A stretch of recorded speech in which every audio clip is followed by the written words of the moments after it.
It's Brady's bit. Hello, ladies and gentlemen. Welcome back to the Piper Sports Podcast. It has been a long, long time, and I'm sure every single one of you has been waiting patiently, diligently for the next video uploaded about sports, particularly baseball. It's been a long time since I've done baseball. I think the last baseball video I did was back when I was fully in audio format, and I guessed the LA Dodgers would win the World Series, and we're on good track for that. But aside from that, today we're going to talk about a few different things in the baseball world that you may not know just yet. Max Scherzer is a pitcher for the Washington Nationals. Great pitcher. He is an outstanding player, 3-time Cy Young winning pitcher, 6-time All-Star, all-time in our hearts. The 6'3", 215-pound pitcher was taking batting practice the other day, and he was practicing his bunts, and on a lazy attempt, fouls a ball into his face. Here's the video for those that care.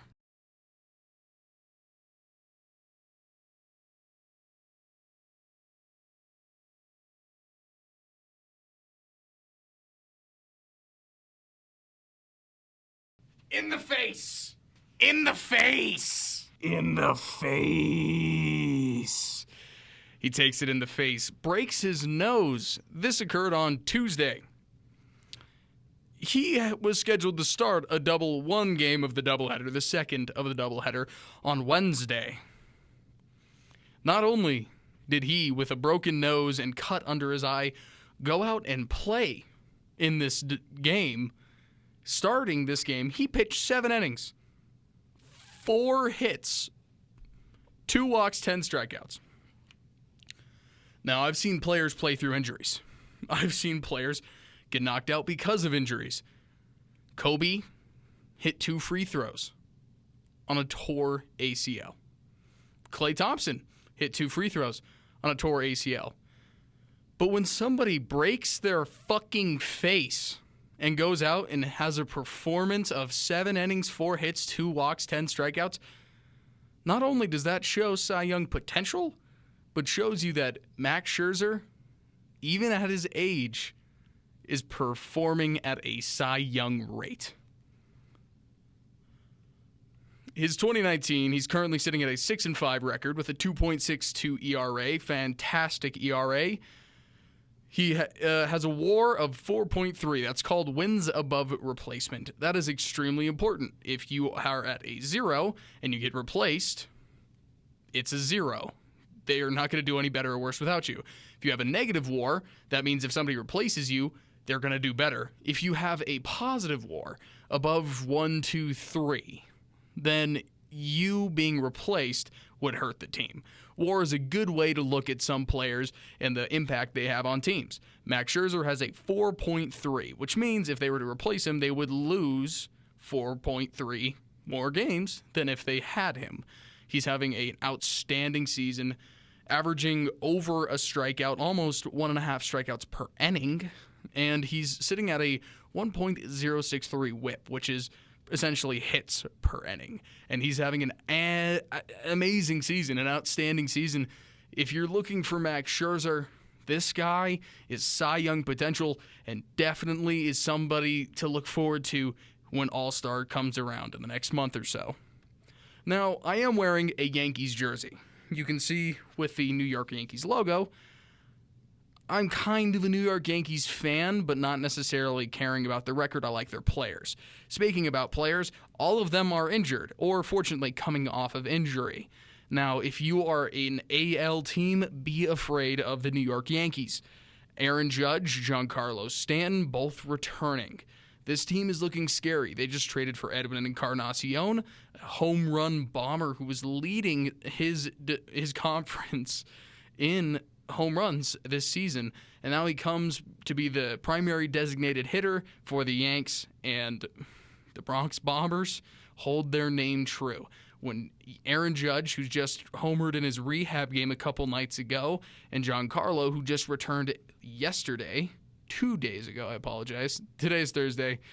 He returned on Tuesday. He was 0 for 4 with 2 strikeouts, but it's rehab. He's still getting back into it. The Yankees are easing him back into the lineup. He played right field on Tuesday. Giancarlo should be back full strength pretty soon here, and you'll be seeing some Bronx bombs being hit all across New York. Now, I previously, in my last podcast, made my prediction for who is going to win the World Series. My way too early prediction for who's going to win it all. I picked the Los Angeles Dodgers. I picked this team far before I went to LA, and I was not disappointed, and they still aren't disappointing with a 50-25 record going into the week of June 20th, because that's what day it is.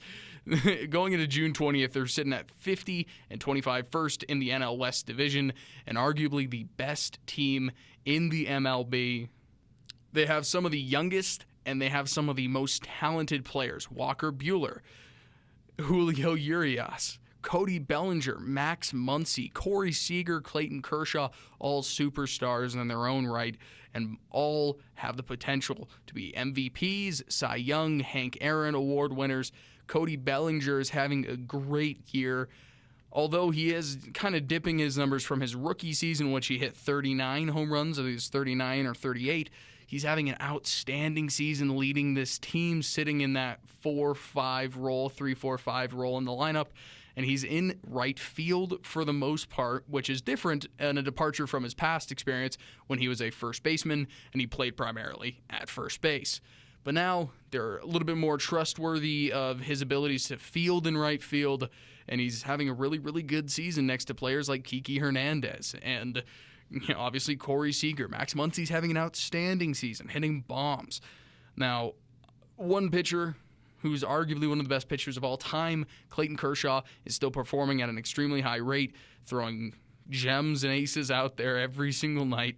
Clayton Kershaw, Walker Buehler, Julio Urias, and can't get this off enough, but Kenley Jansen is a beast of a closer. Watch out for him in the near future to be that ace bullpen guy, that he will be out there every single night getting saves, and he still is performing at an extremely high level for his age, which is very, very young. And finally, to conclude for you guys, I'll talk about Vladimir Guerrero Jr. He was arguably the top prospect next to Fernando Tatis Jr. He was arguably one of the top prospects coming in this year.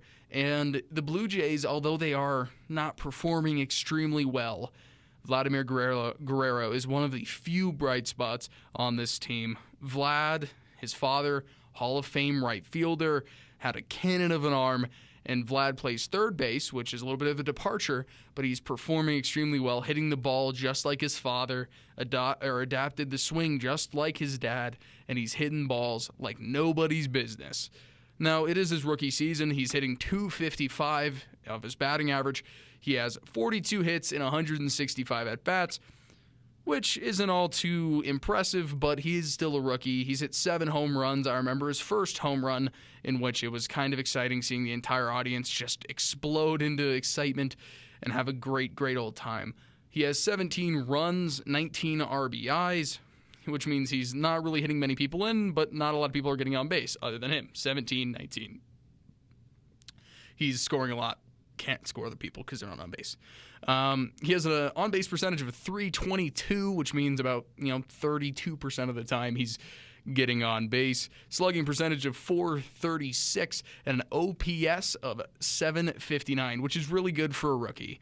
Players that are at the top of the league are in that 900 to 1,000 OPS range. Players like Mike Trout, who's performing outstanding this season as always. Players like, well, obviously when Aaron Judge was on the field, Aaron Judge. Alex Bregman, who I saw play in person, is bombing it out there. There's a lot of young talent in the MLB this year, and I'm extremely excited to see what happens in the future of the MLB. But as for it stands, that is the end of this episode of the Piper Sports Podcast. Piper Sports Bit, Piper's Piece, Brady's Bit. I don't know exactly what this is going to be just yet, but I would appreciate if you give it a like, comment, subscribe, and hit the bell notification afterwards so that you can watch all the videos as they come out, as opposed to seeing them down the line. Sports is one of those things that I love very, very much, And although I've been kind of departed from sports for the past couple of weeks, covering events like Comic-Con or Pop Culture Con, covering events like Denver Pride Fest, and writing a bunch of stories on mymetmedia.com, I still love sports dearly, and it's a huge, huge passion for me. So please, if you guys like this type of content, please like, comment, subscribe, hit the bell notification afterwards, and I will see you guys in the next video, hopefully today. Bye. Hey, in Brady's Bit, I get your feedback as well as you receiving mine. Please, at the end of the episode, go down to the comment section and please give your opinion, comment, and anything you have to say about the video.